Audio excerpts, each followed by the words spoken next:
Welcome to the Care Clinic Pod. I'm Emma, and this is Jones. Okay, so diving into this research on BPD and anger, one thing that really struck me was this idea that it's not so much about someone with BPD being like easily triggered, but more about how deeply that anger can take root. I mean, one source even compared it to having third-degree burns covering your body. They said even the lightest touch would be excruciating. Yeah, it's a powerful image, isn't it? And that's what emotional sensitivity can be like for someone with BPD. It's intense, and it makes those anger responses so much more complex than just, getting mad easily. Exactly. So for this deep dive, we're really going to try to unpack how BPD anger actually shows up, because it's not always that, scary typical yelling match. Right. Then we'll look at what sets those feelings off for someone with BPD, and most importantly, what can be done about it, both, in the heat of the moment and also long-term. Yeah, we're talking practical coping strategies you can use right away, and also therapies that have a really solid track record of success. Because, and this is the good news, even though BPD anger can feel completely overwhelming, both for the person experiencing it and honestly those around them, it can absolutely be managed. Absolutely. So let's start by kind of unmasking BPD anger. What are we really looking at here? Well, one of the most important things to understand is that BPD anger, it doesn't always fit that stereotype. It's not always explosive rage. Sometimes it's internalized, almost like simmering beneath the surface. Right. So instead of an outward burst, it might be like intense frustration that's just really hard to shake. Right. Maybe even those, really scary rage blackouts where someone doesn't even remember what happened. Exactly. And this is where the science gets really interesting.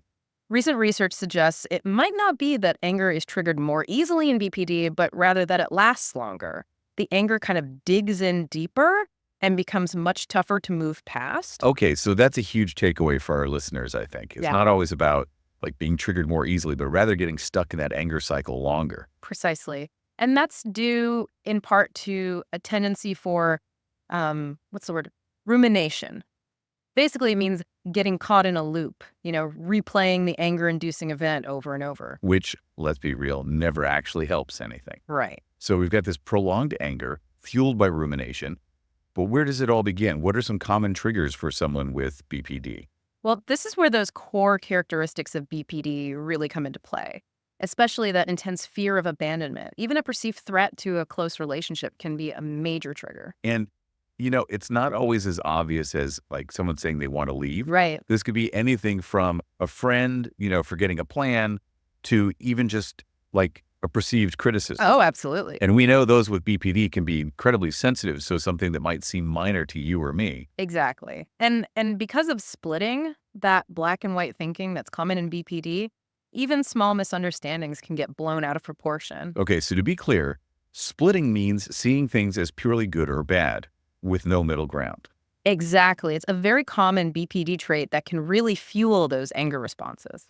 So imagine that heightened sensitivity we talked about, coupled with splitting.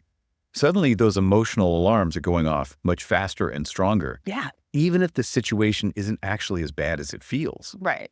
It's like that third-degree burn analogy kind of coming to life. Exactly. And this makes having those like in the moment coping strategies so important. It's not about never experiencing anger, but about having tools to weather the storm when it hits. Okay, so let's dive into some of those practical tools. Yeah. What helps when that wave of anger starts to rise? So we're talking about like regaining control in those moments when anger feels like it's kind of taking over. And I know you said these strategies aren't about, erasing anger completely, but more about making it more manageable. So what are some of the things someone can actually do when they feel that anger surge happening? Well, I think of it like building a toolbox, full of different strategies. And what works, well, it'll vary from person to person, situation to situation. But one thing that came up consistently in the research was the power of mindfulness. Which makes sense when you think about it. Yeah. If part of the issue is getting snagged by those like ruminating thoughts, mindfulness can help us kind of hit the brakes on that runaway train, right? Exactly. Taking those deep, deliberate breaths, focusing on your senses in the present moment, practicing meditation. Those can all create a little breathing room between you and the intensity of the emotion. It's like you're creating a buffer zone, so you've got more options than just, reacting automatically. Precisely. And sometimes you need more than just a buffer. Sometimes you need a change of state entirely. That's where exercise can be so powerful. Oh, interesting. Whether it's, getting your heart rate up with a run or finding your center through yoga. It seems counterintuitive, but moving your body can actually help you get out of your head a bit. It's about shifting the energy. Physical activity, no matter what it is, can release some of that pent-up tension and anger in a really healthy way. Yeah. And even something as simple as, like, turning on some relaxing music can make a difference in those really heated moments. It's like changing the channel in your emotional landscape. A very apt description. And never underestimate the power of, connecting with your support system. Yeah. Sometimes just talking it through with someone you trust, someone who gets it, can help you process those feelings and even find a new perspective. Yeah, like having a built-in emotional sounding Yeah. board. Which is why nurturing those healthy relationships is so vital for well-being in the long run, isn't it? Without a doubt. And speaking of the long run, this is where therapy comes in. Okay. We've been talking about those in-the-moment tools, which are so essential. Right. But let's talk about those long-term solutions, about getting to the root of those really intense emotions and building a different relationship with anger. Okay. Therapy can be that bridge. So for someone dealing with BPD anger, what are some of the most effective therapies out there? I know DBT comes up a lot, Dialectical Behavior Therapy. Right. From what I've read, it's almost like learning a whole new set of skills for navigating life's challenges. It is. It's like boot camp for your emotions. You're right on the mark with that description. WT focuses on building skills in 4 key areas. Mindfulness, which we've already touched on. Distress tolerance, or writing out those tough emotions without making things worse. Emotion regulation, basically learning how to manage those feelings more effectively. And interpersonal effectiveness, building healthier communication and relationship skills. Wow. So it really does equip you with a whole new toolkit Yeah. to manage those overwhelming emotions and build stronger, healthier relationships. But from what I understand, DBT isn't the only therapy that can be helpful. What are some of the other approaches? Absolutely not. Schema Focused Therapy, for instance, is another really powerful one. This type of therapy takes a deep dive into those ingrained thought patterns and beliefs, those schemas that might be contributing to those negative emotional responses. It's like identifying those like unhelpful scripts that might be playing on repeat in your mind Yeah, and learning how to rewrite them. So with the black and white thinking that's so common with BPD, schema-focused therapy could help someone find those shades of gray. exactly. And then there's Transference Focused Psychotherapy. This approach focuses on those relationship patterns, Okay. and it helps you develop healthier ways of interacting with others. Which makes a lot of sense because we know that so much of BPD anger is rooted in those, deep-seated fears of abandonment and rejection. That's right. And finally, there's Mentalization Based Therapy, which is all about developing a better understanding of your own mental state and the mental states of others. Interesting. It's like building a muscle for empathy and fostering more balanced reactions. So instead of just reacting to your own feelings, you're learning to kind of like step outside of yourself for a moment and consider other perspectives, Yeah, which seems incredibly valuable for navigating any kind of conflict, but especially those like emotionally charged situations. absolutely. Yeah. Absolutely. Learning to see those other perspectives can be like transformative in those moments when anger threatens to take over. But, you've brought up a really important point. What about the people in the lives of those with BPD? What about like supporting a loved one who's struggling with these intense emotions? It's its own unique challenge. Oh, absolutely. It's one thing to, learn about these coping strategies and therapies ourselves, but how do we actually show up for someone we care about who has BPD? Especially when those anger episodes hit. It can be really tough to find that balance between like being supportive, but also protecting your own well-being. It can feel like you're walking on eggshells. It definitely can. And the research really emphasizes how crucial that balance is. Remember, you can't control someone else's anger.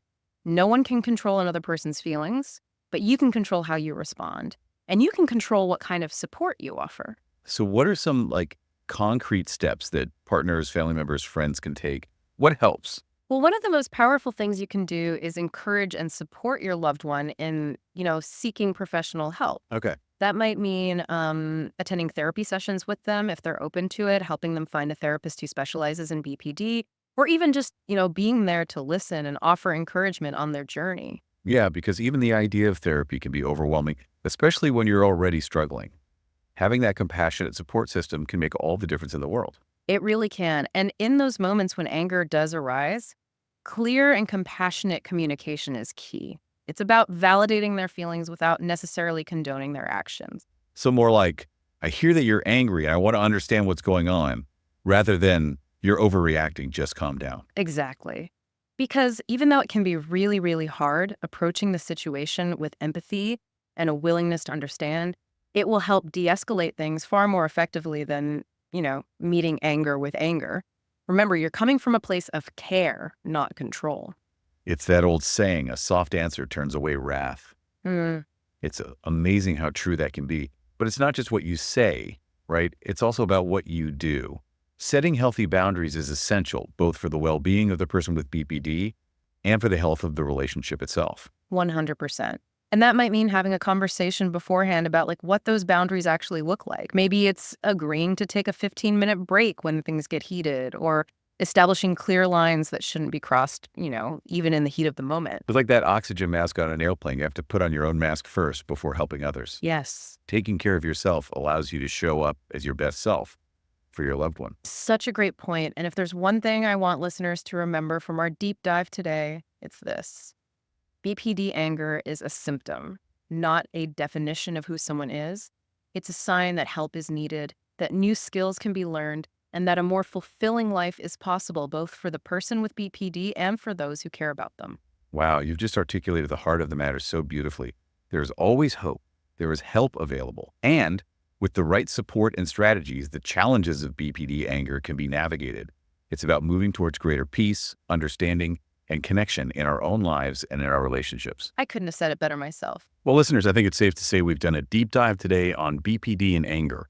We've covered a lot of ground, from understanding the science behind those intense emotions to exploring practical strategies for managing them.